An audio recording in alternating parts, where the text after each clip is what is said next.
방역체계 전환과 더불어 학생들은 학교에 돌아갑니다. 그동안 생활도 학업도 엉망이 됐다는 걱정들이 많았는데 이젠 덜게 됐습니다.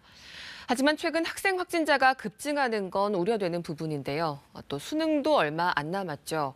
확진되면 대학별 고사를 치를 수 없어서 수험생들은 긴장 중입니다. 정지주 기자가 짚어봤습니다.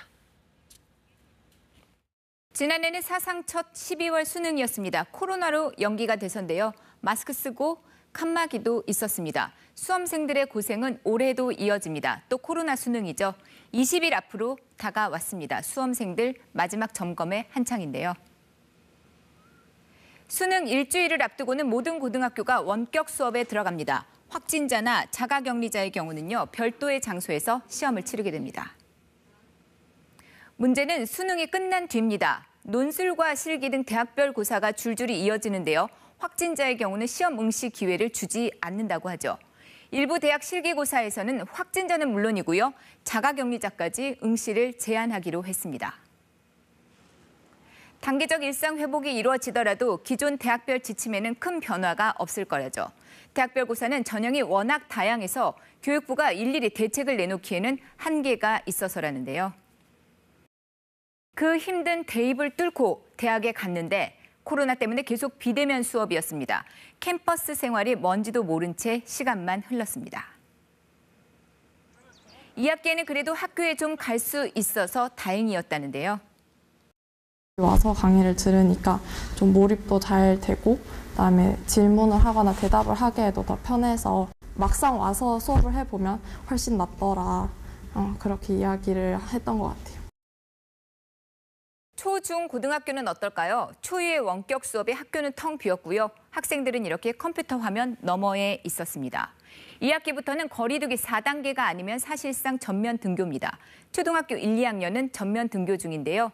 하지만 코로나 이전과는 다릅니다. 소풍이나 수학여행, 축제 그런 거 모르고요. 마스크, 손 씻기 같은 방역 수칙에는 익숙합니다.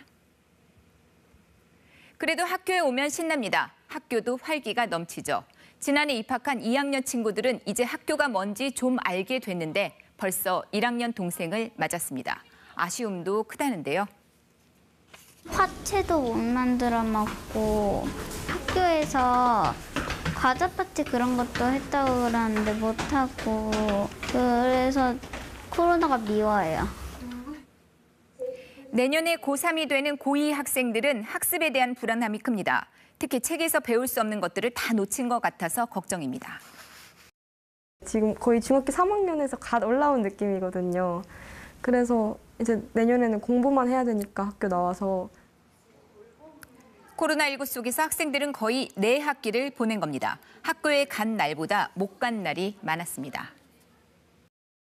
지난해 초등학생이 92일, 중학생은 88일, 그리고 고등학생은 104일 등교를 했습니다. 법정 수업 일수가 190일인데요. 절반 정도죠. 특히 수도권은 7월부터 거리두기가 4단계였습니다. 서울의 초등학교 등교 일수가 42일이었거든요. 전국 평균의 절반도 안 됩니다. 원격 수업을 했다지만 충분치 못했습니다. 국가 수준 학업 성취도 평가에서 드러났는데요. 중고등학교 국어의 경우 코로나 발생 전과 비교해서 기초학력 미달 학생의 비율이 크게 높아졌습니다. 보통 이상 성취도 보인 학생은 크게 감소를 했거든요. 중상위권은 줄고요. 하위권이 늘었다는 얘기입니다. 학부모들, 학습도 생활도 이젠 다 놓을 수가 없습니다. 그래서 학교 안 가는 거 걱정입니다. 하지만 학생 확진자가 심상치가 않습니다. 일주일 동안 하루 평균 269명이 발생했습니다. 26일에는 역대 최다인 360명의 학생 확진자가 나왔거든요. 그래서 등교를 해도 걱정입니다. 학교에서 단계적 일상 회복이 시행이 되더라도 마스크는 계속 써야 합니다. 마스크는 가장 오래 유지돼야 할 방역 수칙이기 때문이죠. KBS 뉴스 정지주입니다.